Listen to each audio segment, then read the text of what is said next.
The Mothers, an American Saga of Courage by Vardis Fisher.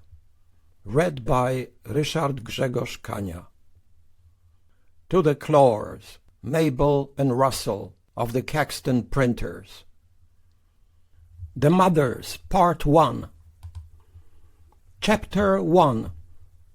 When Charles Stanton awoke, he was cold, and he realized he had been cold all night.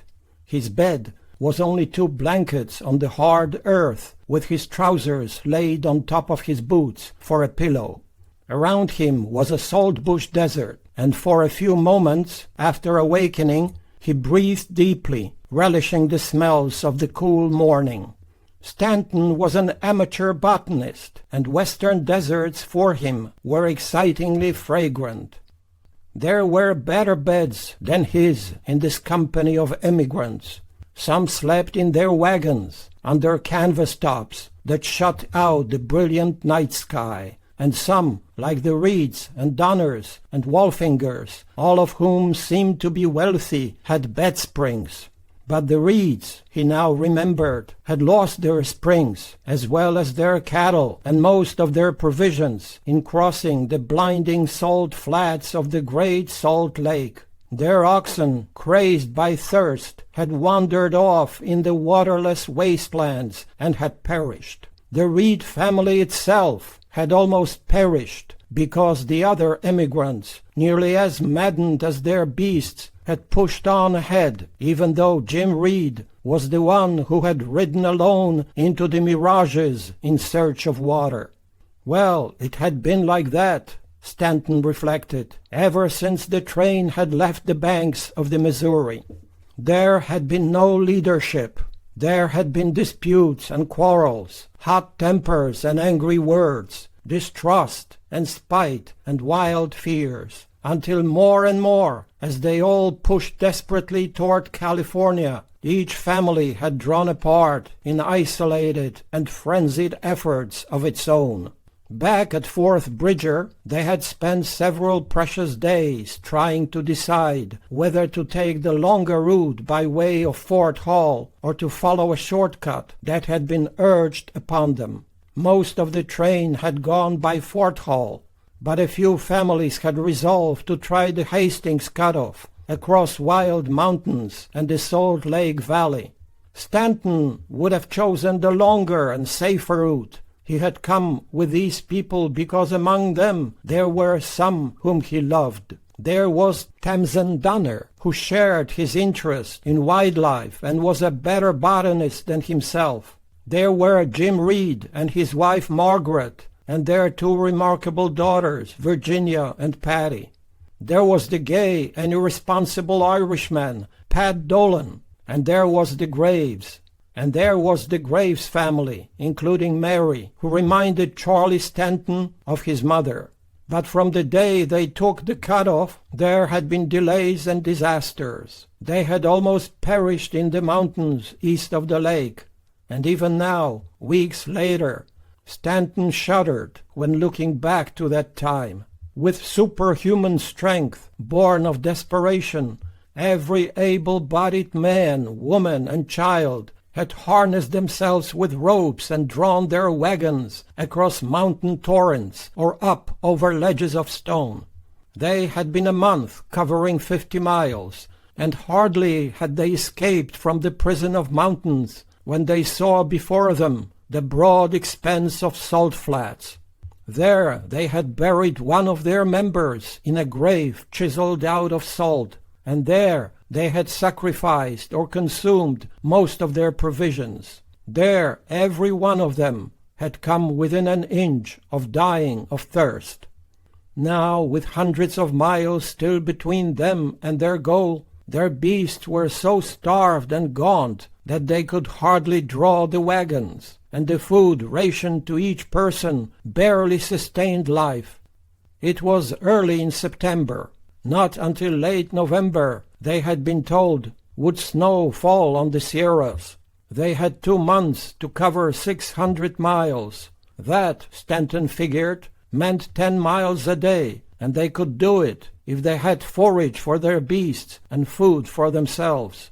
They could do it if they would stop their senseless bickering and unite under a single command. This thought led Stanton to some wry reflections. He had known none of these persons before he joined their expedition last spring. Emigrant trains heading westward always moved, he had supposed, under an able leader. There was no leader here. The two Donner families traveled apart and usually encamped some distance in advance of the main group.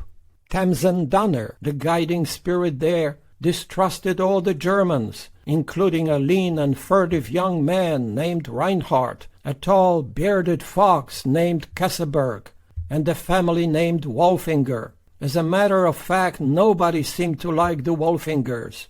Mrs. Wolfinger had worn costly clothes and jewels, and had affected a grand manner, and Stanton had always smiled to see her perched haughtily in the wagon, with dust heavy on her clothes and jewels. When she walked, she had the air of a princess, and when she spoke in German, she seemed to expect persons to obey.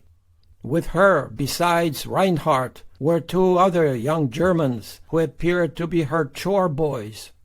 The Reeds had also lived apart from the others, and so, for that matter, had Franklin Graves and his large family. With the Graves family was John Snyder, by far the handsomest young man in the train. He was tall and dark and athletic, and like Mrs. Wolfinger, he had an air. John was a show-off who liked to humiliate the other young men by besting them in wrestling or jumping, or by throwing down the end gate of his wagon and entertaining the girls with clog dances and Irish jigs. Stanton disliked the man, and he had reasons. Snyder was 6 feet tall and superbly muscular. Stanton was 7 inches shorter, and in comparison looked like a boy. He was not the kind to catch the fancy of Mary Graves, who stood a queenly 2 inches above him. Sitting up in bed, Stanton looked over at the Graves camp, wondering if the family was up. He saw no sign of life there, but 100 yards away, kneeling to light a sage fire, was Jim Reed. Poor Jim, he thought. Poor, proud Jim, who had been forced to abandon most of his stuff in the Salt Flats and was now largely dependent on the charity of others. Graves had lent him an ox. Pat Breen had lent him another, and he now had 2 yokes, but they were old and feeble. When Jim had left Illinois, he drove a fine herd of cattle and had several wagons piled high with furniture and provisions. None had been so prosperous and none more generous. But now, forced upon charity, he was a silent and unhappy man who seldom spoke. Stanton was about to call a greeting when something unusual caught his eye. It was a gray brightness upon a salt bush. Quickly he reached out and touched the bush, and was astonished. The brightness was frost. More alarmed than he would have been by the sight of Indians, he drew on his trousers and boots and rolled up his bed. Then, doubting his senses, he went to other bushes and closed his hand on frost. He stared at the wetness on his hand. Turning to the west, he looked at a range of mountains there and was again startled. Upon their summits was an unmistakable whiteness. He hastened across the sand to Jim Reed. "Good morning, Jim." "Good morning, Charlie." "Jim, have you noticed it?" Before answering, Reed laid more sage on the fire. "Yes," he said. Stanton looked at the distant mountains. In a voice that was hardly more than a whisper, he asked, "Is it snow?" "It looks like snow to me." "Maybe it's just another mirage. In this desert you never can tell what you see or don't see." Reed straightened and looked at the mountains. "It's snow, I guess." Margaret Reed came to the fire, and Jim turned to her. "Margaret, doesn't that look like snow to you?" "Yes." "Who would know?" asked Stanton. "Well, Frank Graves used to live in the Green Mountains. He might know." "Snow in September? My God! Jim, it can't be." "Well, Charlie, I hope it isn't." Stanton crossed the 100 yards between the Reed and Graves camps. Franklin Graves was bringing his oxen in, and his wife was rationing the breakfast. "Frank, can you tell us, is that snow?" Franklin Graves squared his big shoulders and looked at the summits. The peaks were gray in the morning dusk. "Yes, Charlie, it's snow. But this is only the middle of September. How could it be? The hair on the cattle is begun to thick up. I figure it'll be an early winter." "If that's snow, then snow fell on the Sierras last night." "That's how I figure it too." "Then we can't make it, not at the rate we travel, and with the food we have." "It's our livestock," said Graves, and looked at his gaunt oxen. They had spent the night cropping saltbush. "Our beasts, they're plumb tuckered out." The two men looked into the west. Squarely across their course stood the pile of mountains. But they knew their trail went far into the south around them, and then ran north to find Mary's River. They knew that for 400 or 500 miles across this part of the Great Basin, they could hope to see only the interminable desolation of alkali. Day after day, and camp after camp, they would see around them only what they saw now. The beast would grow steadily weaker, while winter filled the sky. "I think," said Stanton at last, "someone should go for help.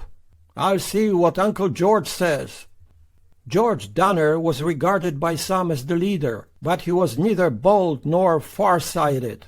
Under his broad breast was a gentle and indulgent heart. Instead of cracking the whip and driving these people to their goal, he yielded to their weariness or their whims. Again and again he had allowed them to remain in a camp for 2 or 3 days to rest themselves and their beasts. After they had emerged from the terrible salt flats, he had paused for 6 precious days, while Reed hunted in vain for his lost cattle. Throughout the long journey, Uncle George had been like that. Stanton found him with his wife Tamsen yoking their beasts. They and their 5 daughters had eaten breakfast and were ready to march. "Uncle George," said Stanton, "that's snow on the mountains." "I wondered about it," said George in the slow, calm way of the man. In perception and fiery resolve, Tamsen had everything that her husband lacked. The 96 pounds of her were vital and high-spirited and alert. She now came over and stood by Stanton and looked with him at the mountains. "Charlie, are you sure?" "Frank Graves says no. He once lived in the mountains." "I thought it was low-hanging clouds. Didn't you notice the frost this morning?" "Yes. Well, we'll have to hurry along. I've told George we are laggards, but he will take his time. Winter for him is like the millennium. It is certain but very remote. We have over 600 miles. At 10 miles a day, that is 2 months, and snow already falling. What do you think we should do?" "Send for help." "George, Charlie thinks we should send for help." "But who would want to go?" "Call for volunteers," Stanton said. "Somebody must go." The word snow ran from tongue to tongue through the camp, and families gathered to look at the mountains. Snow for these people was a more terrible word than Indian. In their clumsy and faltering way, they had been racing against time and a Sierra winter. Through April and May, through the whole summer, the word snow had been in their minds, because along their route, trappers, scouts, and frontiersmen had warned them that they must cross the Sierras before late November, or they would be doomed. And now, in September, here they were in a vast and friendless desert, far from their goal, and the first snow had fallen. For those of weak heart, the sight of it was like a sentence to death. For the stout and bold, it was an ominous warning. But even with that dreadful threat above them in the sky, these people spent most of the forenoon giving voice to anxiety and despair. They gathered in groups to talk about the snow, to gesture at it, to exchange fears and doubts. Children questioned parents, and parents answered children, but no bold spirit rose to electrify and lead them. Some of them were so upset and dismayed that they yoked and unyoked beasts without realizing what they did. Baylis Williams, a reed teamster, stood by his half-sister Eliza and shook as if suffering extreme chills. Joe Reinhardt was so scared he looked yellow. Noah James sat by a salt bush and whittled shavings and never looked up. Stanton watched these young unmarried men and pitied them, and wished for a rugged frontiersman to guide these people. But there was none. Some had come from Illinois, some from Missouri, and some from Tennessee. A few, among whom was Pat Breen, had come from Iowa. But not a single one of them had ever braved and conquered the hazards of an American frontier. They were a bunch of greenhorns embarked on a great adventure that was as dark and uncharted for them as death itself. This, Stanton reflected, was the kind of adventure that reached to the depths of character and made men or broke them. These men would probably make or break before this trip was done. These women, too, would show their real colors before they ever looked upon the golden valleys of California.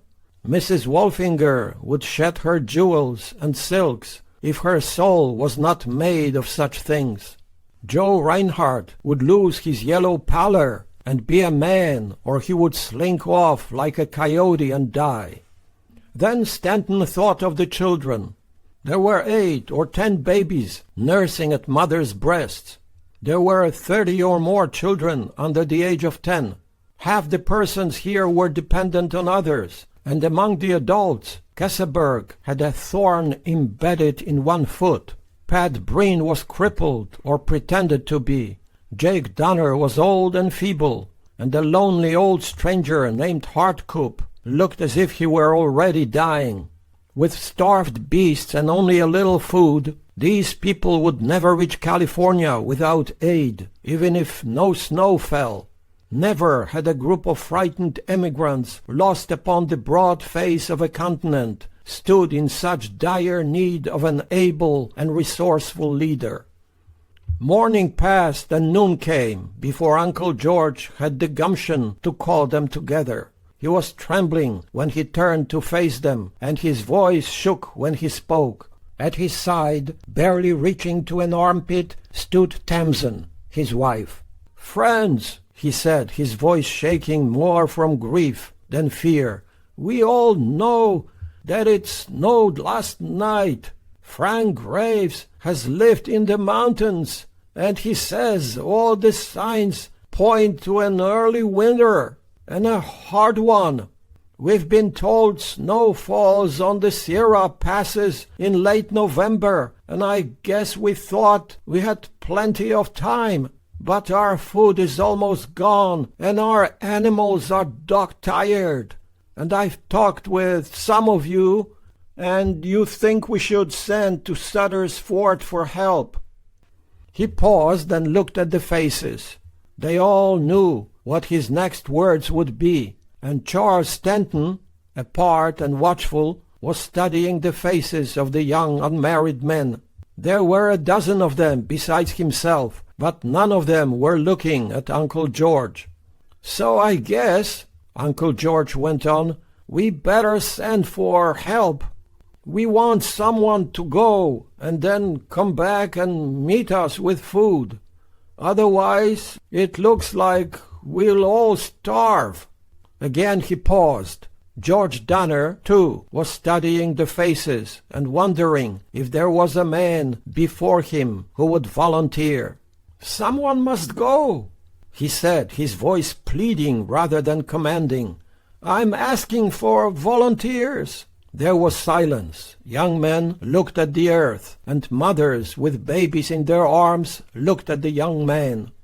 Stanton waited. He intended to go, but he wanted to see if John Snyder, the handsome athlete standing by Mary Graves, would volunteer. Snyder's gaze was on the ground.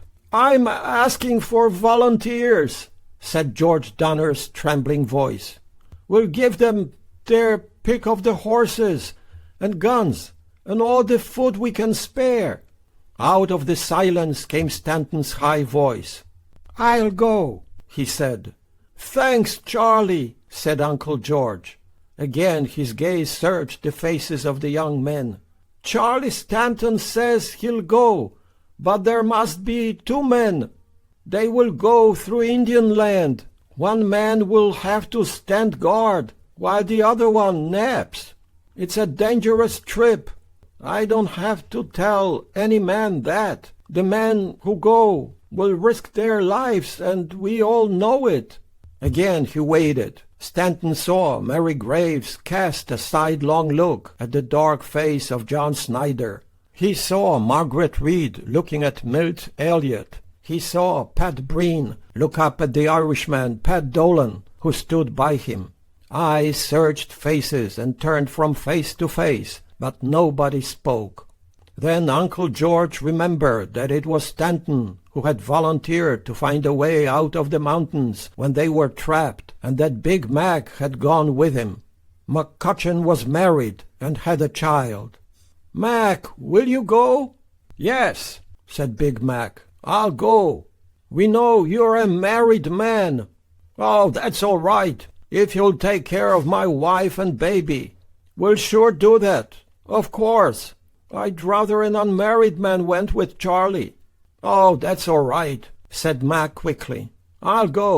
Uncle George was unhappy. He looked at the unmarried young man, his eyes reproachful and sad. The young man looked at nobody. When McCutcheon said he would go, John Snyder turned away. "Well," said Uncle George, "you too, then, and God protect you. We'll move along as fast as we can. Somewhere this side the Sierras, we hope you boys will meet us with flour and beef, and tell Captain Sutter we'll pay it all back. Now, Charlie, you and Mac take your pick of the horses, and Tamsen will fix up your food." In family groups they turned back to their camps. Stanton saw the hazel eyes of Mary Graves follow Snyder. He saw other young men move away, their eyes downcast, a sense of cowardice heavy upon them. Stanton went to McCutcheon, who was standing with his wife and baby. "Well, Mac, I guess we have a job." "Looks like it, Charlie." Mac took the infant Harriet in his arms and looked at it, and his wife put an arm around him. "You'll get through," she said. "We got to," said Mac. The McCutcheons were both very young and seemed devoted to one another and their child. On the long journey out, this giant, Stanton now remembered, had been one of the boldest of the men. If he had chosen from all the men a companion for this hazardous trip, he would have called on Big McCutcheon or Bill Eddy. "I guess you'll be all right," said Mac, patting his wife. "I guess they'll take care of you." "Of course we'll be all right." "We need someone to drive our wagon. I wonder who it would be." Mary Graves came over. She was a tall girl who had a strong, square face like her mother's, and the same frankness of manner and speech. Her gaze rested for a long moment on Stanton's blond, boyish face, as if she had never before realized his worth. Then her clear eyes studied McCutcheon. Stanton was ill at ease. Memory flashed back to his dead mother, remembering how, like this girl, she had been in her bold spirit and strong will. "Think we'll make it?" Stanton said to her. She looked at him. "I think you'll try hard." Then Mary Graves, who would have led these emigrants if she had been a man, took the child from Mac and laid it in Mrs. McCutcheon's arms and led her away. Men had gone out to bring in 2 of the strongest ponies, and the beasts were bridled and waiting when Stanton and Mac went to the Donner camp. Tamsen had measured food rations for 2 men and wrapped them in separate parcels. Stanton smiled at this tiny woman, whose spirit and intelligence he admired. "Well, Tamsen, you'll have to be the company botanist for a while, but I guess you won't see much except sawgrass and greasewood. When we cross the Sierras, We'll both fill our notebooks. The Sierras, they'll be a botanist playground. In the fall, they'll be glorious when we cross. I'll botanize and you can paint. Charlie, you will hurry, won't you? Just as fast as we can.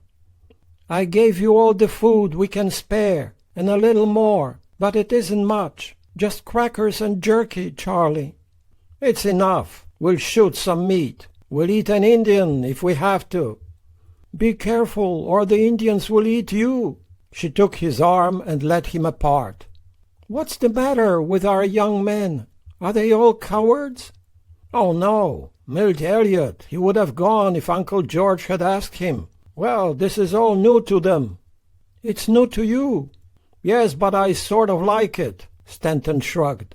I'm such a little fellow. I like to imagine that I'm big and tough. Tamsen smiled. Tell Mac not to worry. We'll take care of his wife and child. Oh, he won't worry. Harriet will take care of herself. Tamsen faced Stanton and met his gaze. Charlie, tell me, you will come back? Of course. Some of them are already talking. They say you are unmarried. I'll come back, Tamsen, on my honor. For a moment she looked in his large brown eyes, the eyes not of a frontiersman, but of a dreamer and a poet. I believe you, she said. A few minutes later, Stanton and Mac were astride their ponies. Tied around the waist of each were a few crackers and a handful of jerked beef. Stanton had one blanket, and Mac carried a gun. That was all. With the babe in her arms, Harriet McCutcheon stood by her husband and smiled up at him. Mac leaned down and kissed her hair. Then the two men waved goodbye and turned westward over the flat, gray desert. They went off at a trot in a cloud of dust, and long after they had vanished, there was only dust to mark their going. The others stood in groups and stared after them. In the minds of all but a few, there was the same question, and Kesselberg expressed it in German when he turned to his tall, haggard wife. Will they ever come back? In German, Philippine said, McCutcheon should. He has a wife and child. Stanton won't. Why should he?